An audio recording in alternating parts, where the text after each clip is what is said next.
Stella Louella's Runaway book by Lisa Campbell Ernst.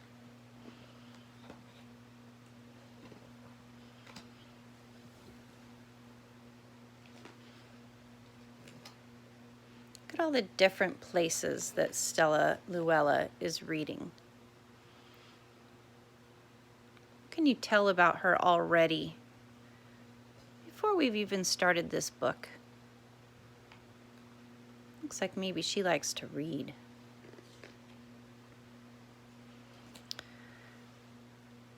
On Saturday morning, Stella's library book disappeared, as if in a magic act. Stella was in a tizzy. She ran through the house, searching frantically for the book, looking in the backs of closets, on the tops of shelves, in beds, baskets, and bathtubs. She looked in toy boxes, tool boxes, even cereal boxes. The book was gone. "Great balls of fire!" shouted Stella's father. "What's going on?" "My library book has disappeared," Stella cried. "It's due today by 5 o'clock. How will I ever tell Mrs. Graham at the library that I've lost it?" Stella burst into tears. "Simmer down," her father said. "Think, where did you have it last?" Stella squeezed her eyes closed and thought. "The hammock out back," she gasped. When he says simmer down, what does he mean? Simmer down. Usually on the stove, simmering means not a rough boil, but that the water is still very, very hot, but not bubbling like it would be if it was boiling. I think he's trying to tell her to calm down. Stella ran to the hammock with her father close behind. The book was not there. Her little brother Sam sat digging in the dirt below. "Sam," said their dad, "Stella's library book is missing. It's due today by 5 o'clock. Have you seen it?" "Yesterday," Sam nodded. "It was a good book. I liked the bears." "Where is it now?" asked Stella. "I left it on the front porch," Sam answered, "by the mailbox."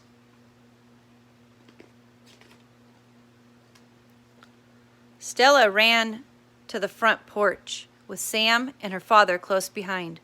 No book in sight. Just then, Wally Hansen walked up. "Mr. Hansen," Sam called, "my sister's library book is lost. It has to get back to the library by 5 o'clock. Have you seen it?" "That was yours?" Wally groaned. "It was mixed in with the mail, and I wasn't sure where it came from. Good book, though, especially when they go on a walk." "Where is it now?" asked Stella anxiously. "I left it at the house on the corner," he said. "I thought it might belong to the little girl who lived there, Tiffany Ann." Ooh, I like her name. Stella ran to the corner house with Wally, Sam, and her father close behind. "Mrs. Graham will be furious with me," Stella moaned. Tiffany Ann was sitting on the steps, combing her hair. "Tiffany Ann," called Wally, "we're looking for Stella's library book. It's due today by 5 o'clock. Did you find it?" "Hey, great book," said Tiffany Ann. "I loved the little girl." "Where is it?" begged Stella. "I thought it might have been reported missing," Tiffany Ann said, "so I gave it to Officer Tim when he walked by." Notice that everybody's joining her in the search. Each person, after she meets with them, follows along, don't they? Stella ran all the way to the police station with Tiffany Ann, Wally, Sam, and her father close behind. "Officer Tim! Officer Tim!" yelled Tiffany Ann. "Do you still have that book I gave you? It's Stella's, and it absolutely must get to the library by 5 o'clock. Negative," said Officer Tim. "I was on my way to return it, but I stopped by Wanda Lynn's diner to apprehend a cup of coffee, and I accidentally left it there. Interesting book, though. A classic case of unlawful entry. Better check the premises to see if it's still there." Boy, this book has traveled a lot. Stella ran fast and furious to Wanda Lynn's diner with Officer Tim, Tiffany Ann, Wally, Sam, and her father close behind. Mrs. Graham won't let me check out a book ever again, Stella fretted. Wanda Lynn, barked Officer Tim, have you seen a library book? It was here a minute ago, she said. Loved the part about the porridge. But where is it now? Pleaded Stella. It's due at the library by 5 o'clock. You know how Mrs. Graham hates late books. Sorry, honey lamb, Wanda Lynn said. I seem to remember Sal from the fix-it shop picking it up. Stella ran pell-mell to Sal's fix-it shop with Wanda Lynn, Officer Tim, Tiffany Ann, Wally, Sam, and her father close behind. Sal, Sal, shouted Wanda Lynn, where's that book you picked up? Stella must get it back to the library by 5 o'clock. Riveting book, Sal said, especially when that chair was broken. Please, oh please, begged Stella, say you still have it here. I'm afraid not, Sal said.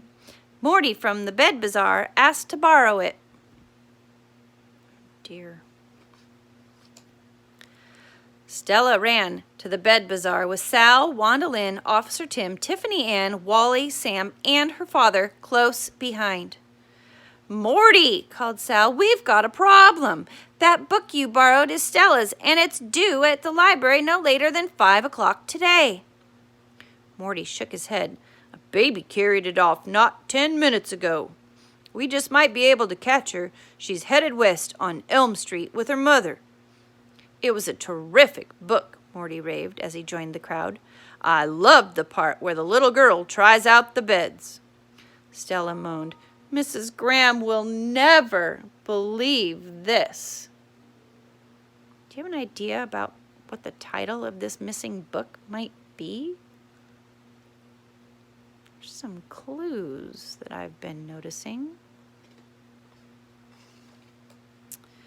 Stella ran west on Elm Street with Morty and Sal, Wanda Lynn, Officer Tim, Tiffany Ann, Wally, Sam, and her father close behind. It was now 3 o'clock. Stop, stop, shouted Morty when they saw a baby carriage up ahead. We need that book back. Stella's got to have it to the library by 5 o'clock. The mother turned around. I'm so sorry, dear, she said to Stella. It was a lovely book, especially the part about the nap. We gave it to a trustworthy troop of scouts headed south on Sycamore Street. What if I'm banned from the library, sobbed Stella. The baby, too, began to cry.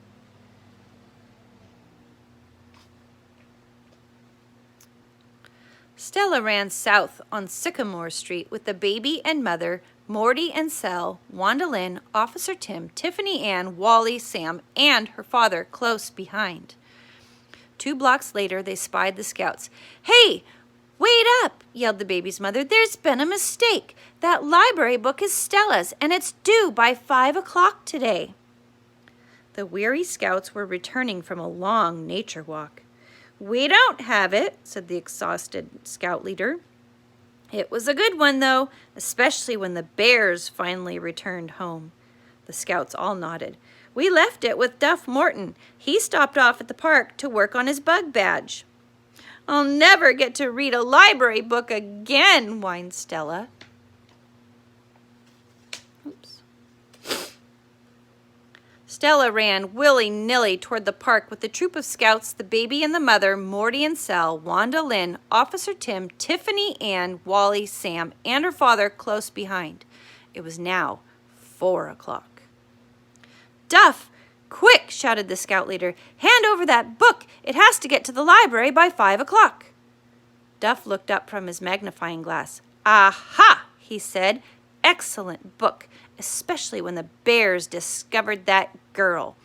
But I gave it to Miss Flynn, the gym teacher, when she ran by. She was headed north. Ooh, more clues. Have you figured it out yet? What is the name of that book? Stella now ran north with Duff Morton, the troop of scouts, The baby and mother, Morty and Sal, Wanda Lynn, Officer Tim, Tiffany Ann, Wally, Sam, and her father close behind. Wow, that's a crowd.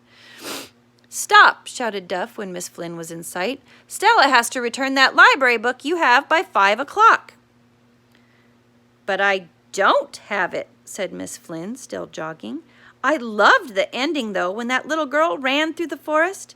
I left the book on a bench at the corner of 10th and Walnut. Maybe it's still there."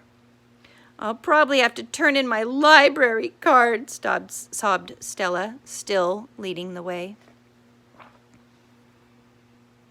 So Stella ran to the corner of 10th and Walnut with Miss Flynn, Duff Morton, the troop of scouts, the baby and mother, Morty and Sal, Wanda Lynn, Officer Tim, Tiffany Ann, Wally, Sam, and her father close behind. But when they arrived there, the bench was empty. Everyone searched from top to bottom. Stella's book simply wasn't there. What they did discover, though, was that the bench at 10th and Walnut was smack dab in front of the library. It was 10 minutes till 5 o'clock. "I guess that's that," Stella said, choking back the tears. "It's gone. I might as well go in and confess to Mrs. Graham. She'll never, ever forgive me." Look at all those people helping her and searching. What do you suppose has happened to that book?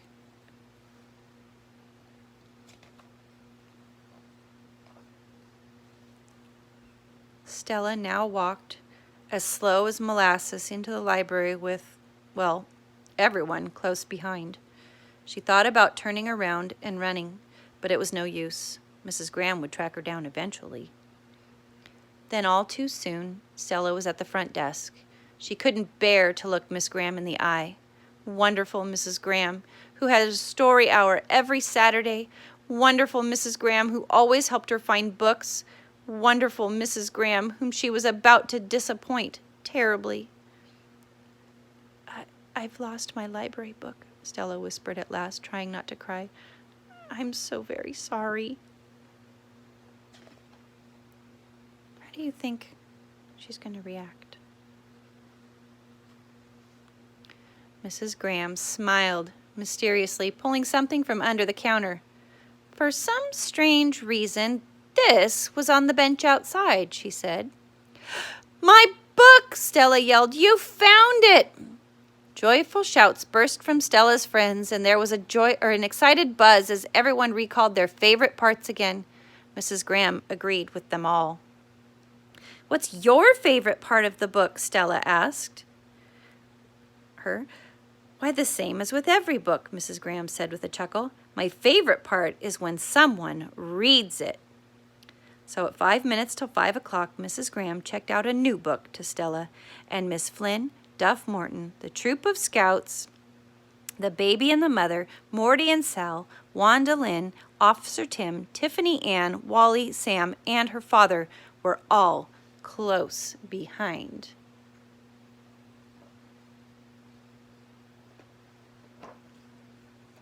And there they are as she reads the book while she walks.